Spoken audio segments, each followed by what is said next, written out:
దివ్యవాణి TV ప్రేక్షకులందరికీ శుభోదయం. యేసుక్రీస్తు పరిశుద్ధ నామంలో ప్రియులారా, మీ అందరికీ స్వాగతం, సుస్వాగతం.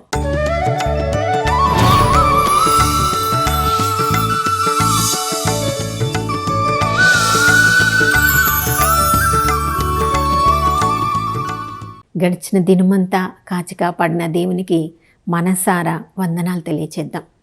ఈ నూతన ఉదయంలో కూడా నమ్మదగిన దేవుడు, విశ్వసనీయుడు, మనం కోరుకున్న దానికంటే, ఊహించిన దానికంటే ఎక్కువగా తన ఆశీర్వాదములతో మనందరినీ నింపి ఉన్నారు. ఎందుకంటే ప్రతి నూతన ఉదయము నూతన కృపతో, కరుణతో మనందరినీ ఆశీర్వదిస్తానని వాగ్దానం చేసిన దేవుడు. ప్రియులారా, ఈరోజు మన జీవితము ఎలా ఉండబోతుందో మనకు తెలియదు, కానీ మన సృష్టికర్త అయిన పరలోకపు తండ్రికి మన భవిష్యత్తు అంతా ఎరిగి ఉన్న ఆ దేవాతి దేవునికి వందన సమర్పణ చేద్దాం. ప్రియులారా, చూడండి, మన జీవితంలో ఎవరినైనా నమ్మాలంటే వారు మాట్లాడే మాటల్ని జాగ్రత్తగా వింటాం. వారి మాటలకి, వారు చేసే క్రియలకి ఏదైనా సంబంధం ఉందా, పోలిక ఉందా, వారు మాట్లాడినట్లే తమ జీవితంలో కార్యములను కూడా చేస్తున్నారా అని గమనిస్తాం. దానికంటే ముందు వారు ఏ కుటుంబానికి చెందిన వాళ్ళు, వారి కుటుంబం యొక్క పరిస్థితి ఎలా ఉంది, వారి కుటుంబాన్ని, వాళ్ళ తల్లిదండ్రులను మనం నమ్మగలమా, వారి పెంపకం ఎలా ఉంది అని చూసి కొన్నిసార్లు వాళ్ళ కుటుంబాన్ని బట్టి కూడా ఆ కుటుంబానికి చెందిన కుటుంబ సభ్యులను మనల్ని నమ్ముతాం. ప్రియులారా, ఈ లోకానికి చెందిన వారి గురించి ఎన్ని జాగ్రత్తలను మనము పాటించి వారిని నమ్మాలా, నమ్మవద్దా అని మనం ఆలోచించుకుంటున్న ఈ పరిస్థితులలో యేసుక్రీస్తు ప్రభుల వారు, ఆయన నన్ను విశ్వసించి అంగీకరించిన వారందరినీ నా బిడ్డలయ్యే భాగ్యమును నేను వారికి ప్రసాదించదను అని యోహాను సువార్త 1వ అధ్యాయంలో చెప్తున్నారు. మరి యేసుక్రీస్తు ప్రభుల వారిని అసలు ఎందుకు మనం అంగీకరించాలి? ఆ ప్రభువుని గురించి ఎలాంటి సాక్ష్యభూతమైన జీవితాన్ని ఆ ప్రకటనల్లో, లేఖనంలో మనం తెలుసుకోవచ్చు అని మనం చూసినప్పుడు యోహాను సువార్త 5వ అధ్యాయము 30వ వచనం నుంచి మనం చదువుతున్నప్పుడు, ప్రియులారా, యేసుక్రీస్తు ప్రభుల వారిని ఎందుకు మనం స్వంత రక్షకుడిగా స్వీకరించాలి అని చక్కగా సాక్ష్యమిస్తున్న ఎన్నో మూలాలను, ఆధారాలను మనం అక్కడ గమనించవచ్చు. చూడండి, యోహాను సువార్త 3వ అధ్యాయం 17వ వచనంలో, దేవుడు లోకముని ఎంతో ప్రేమించి తన ఏకైక కుమారుని మనందరి కొరకు ప్రసాదించారు. ఆ పరలోకపు తండ్రి మన దగ్గర నుంచి కోరుకున్నది ఒకే ఒక్కటి, ఆ ప్రభును మనం విశ్వసించాలి. మన హృదయంలో విశ్వసించి నోటితో ఒప్పుకుంటే చాలు, అందరికీ కూడా ఆయన బిడ్డలయ్యే భాగ్యమునిస్తారు. అంతేకాకుండా వారి లోకంలో నశించిపోకుండా నిత్య జీవాన్ని పొందుతారు. అవును ప్రియులారా, యోహాను సువార్త 5వ అధ్యాయము 36వ వచనంలో చివరిలో మనం చదువుతున్నాం, తండ్రియే యేసు ప్రభువును ఈ లోకంలోనికి పంపించెను. యేసు ప్రభు స్వయాన తండ్రి, కుమారుడు, పరిశుద్ధాత్మలో ఒక వ్యక్తిగా ఉన్నప్పటికీ తండ్రి యొక్క చిత్తాన్ని నెరవేర్చడానికి తనను తాను తగ్గించుకొని ఈ లోకంలోనికి ఒక సాధారణ మనిషిలాగా మనుష్యవతారంని ఎత్తెను. ప్రియులారా, తండ్రి చిత్తాన్ని నెరవేర్చిన యేసుక్రీస్తు ప్రభుల వారు ఆయననే జీవానికి మూలం అని కూడా మనం అక్కడ చదువుతున్నాం. ఈ లోకంలో సృష్టింపబడినది అంతా కూడా కుమారుని ద్వారా, కుమారుని కొరకే ఈ సమస్త సృష్టి చేయబడిందని కొలస్సీలకు రాసిన లేఖ 1వ అధ్యాయము 16వ వచనంలో చదువుతున్నాం. నీవు, నేను ఈ లోకంలో ఇంకా జీవవంతులంగా ఉన్నామంటే, సజీవుల లెక్కలో ఉన్నామంటే యేసుక్రీస్తు ప్రభుల వారు తండ్రి కుడి ప్రక్కన కూర్చొని నీ కొరకు, నా కొరకు ఆయన ప్రార్థన చేస్తూ ఉన్నారు. మన జీవితంలో ఆశీర్వాదములతో నింపమని మన తరపున న్యాయవాదిగా ఉన్నారు. అవును ప్రియులారా, మరి యేసుక్రీస్తు ప్రభుల వారి ద్వారా జీవమును పొందిన మనము ఆ ప్రభువుని మన రక్షకుడు అంగీకరించడానికి ఏ సాక్ష్యాలు ఉన్నాయి అని యోహాను సువార్త 5వ అధ్యాయంలో మనం చదివినప్పుడు మొట్టమొదటిది బప్తిస్మ యోహానే పెద్ద సాక్ష్యం. యేసుప్రభు అంటున్నారు, నా గురించి నేను సాక్ష్యం చెప్పుకోను. కొన్నిసార్లు ఈ లోకంలో మన గురించి, మనం చేసిన క్రియల గురించి ఎవరైనా గమనించకపోతే అవి మనము చేశామని, ఆ గొప్పతనానికి మనం కారకులమని 10 సార్లు అందరికీ చెప్తూ ఉంటాం. కానీ యేసుక్రీస్తు ప్రభుల వారి గొప్పతనం చూడండి.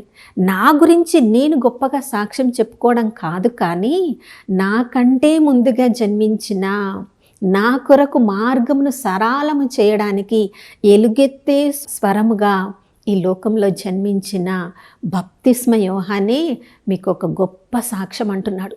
ఆ బప్తిస్మ యోహాను కూడా ఆయన హెచ్చించబడాలి, నేను తగ్గించబడాలి.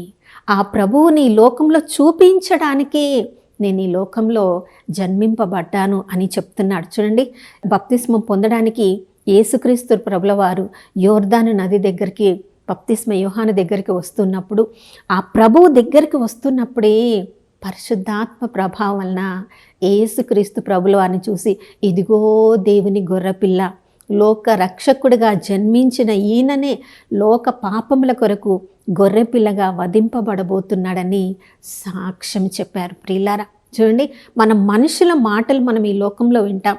ఆ మాట పరలోకపు తండ్రి చెప్తే ఆ స్వరం ఎక్కడి నుంచి వచ్చింది మనకి తెలియదేమో. మన బలహీనత మన తండ్రికి బాగా తెలుసు. మనుషులు చెప్తే మనం నమ్ముతాము, వింటాము. కాబట్టి మొట్టమొదటి సాక్ష్యం నూతన నిబంధనలో బప్తిస్మ యోహాను ద్వారా ప్రభు మనందరికి కూడా వినిపిస్తున్నారు. తన యొక్క శిష్యుల ముందే ఇదిగో దేవుని గొర్రెపిల్ల అన్నప్పుడు బప్తిస్మ యోహాను తన శిష్యులు యేసుప్రభుని అనుసరిస్తున్నప్పుడు ఎంతో సంతోషించాడు. ఎందుకంటే సత్యమైన మార్గమును చూపించే జీవాన్ని వాళ్ళు ఎన్నుకున్నారని సంతోషించి ఉండవచ్చు. నీవు నేను ఈ లోకంలో సత్యమైన మార్గంని ఎన్నుకోవాలంటే బప్తిస్మ యోహాను చూపించిన యేసుక్రీస్తు ప్రభుల వారి వెంట మనం నడుస్తున్నామా లేదా ప్రతిరోజు గమనించుకోవాలి.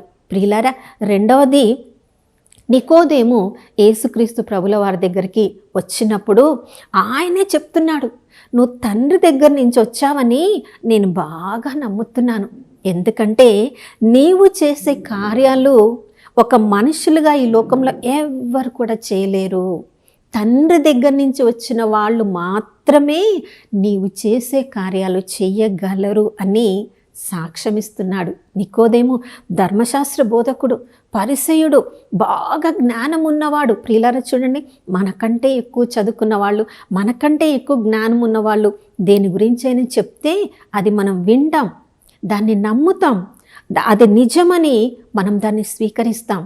మరి ధర్మశాస్త్రంలో ఎంతో జ్ఞానం ఉన్న నికోదేమే యేసుక్రీస్తు ప్రభుల వారిని ఆయన దేవుని దగ్గర నుంచి వచ్చారు, అందువల్లనే ఆయన చేయగలిగిన గొప్ప కార్యాలు చేస్తున్నారని సాక్ష్యం ఇచ్చాడు. ప్రియులారా, యేసుక్రీస్తు ప్రభుల వారి కూడా చూడండి, యోహాను సువార్త 14వ అధ్యాయంలో ఆయన పునరుత్థానమై తండ్రి దగ్గరికి మోక్షారోహణం అవుతున్న ఆ పరిస్థితులలో తన శిష్యులు భయముతో బాధతో ఉన్నప్పుడు, మీరు కలవరపడవద్దు, మీరు భయపడవద్దు, నేను తండ్రి దగ్గరికి వెళ్తున్నాను, మీ అందరికీ కూడా గృహములను సిద్ధము చేసి మరలా తిరిగి వచ్చి మిమ్మల్ని అందరినీ కూడా నాతో ఉండడానికి తీసుకొని వెళ్తాను అన్నప్పుడు, మనలాంటి సాధారణ వ్యక్తి అయిన ఆయన శిష్యులలో ఒకడైన ఫిలిప్పు అడుగుతున్నాడు, ప్రభా, తండ్రిని మాకు చూపించండి. చూడండి, ఈ 3.5 సంవత్సరములు యేసు ప్రభుతో జీవించిన ఫిలిప్పు, అపోస్తలుడైన ఫిలిప్పు కూడా తండ్రి తెలియడం లేదు. అప్పుడు యేసుక్రీస్తు ప్రభుల వారు అంటున్నాడు, నువ్వు తండ్రిని చూడాలనుకుంటున్నావా? నువ్వు ఇంకా సత్యము గుర్తించలేదా? నన్ను చూసిన వాళ్ళు తండ్రిని చూసినట్లే. ఎందుకంటే తండ్రి ఏమేమి కార్యములు చేస్తున్నాడో నేను అవి చూస్తూ ఉన్నాను, అదే కార్యములు నేను కూడా ఈ లోకంలో చేస్తున్నాను. ప్రియులారా, మూడవది, ఆయన చేసిన కార్యములనే ఆ ప్రభువు తండ్రి దగ్గర నుంచి వచ్చాయని సాక్ష్యం చెప్తున్నాడు. ఈ లోకంలో అందరూ కూడా తమను గొప్పగా చేసుకోవాలి, తమ గురించి గొప్పగా మాట్లాడాలి, తనను చెప్పిందంతా అందరూ వినాలి. కొన్నిసార్లు మనం బలహీనతలలో ఉండి మనం చేసింది తప్పు అని తెలిసినా కూడా ప్రియులారా దాన్ని గొప్పగా చెప్పుకుంటాం.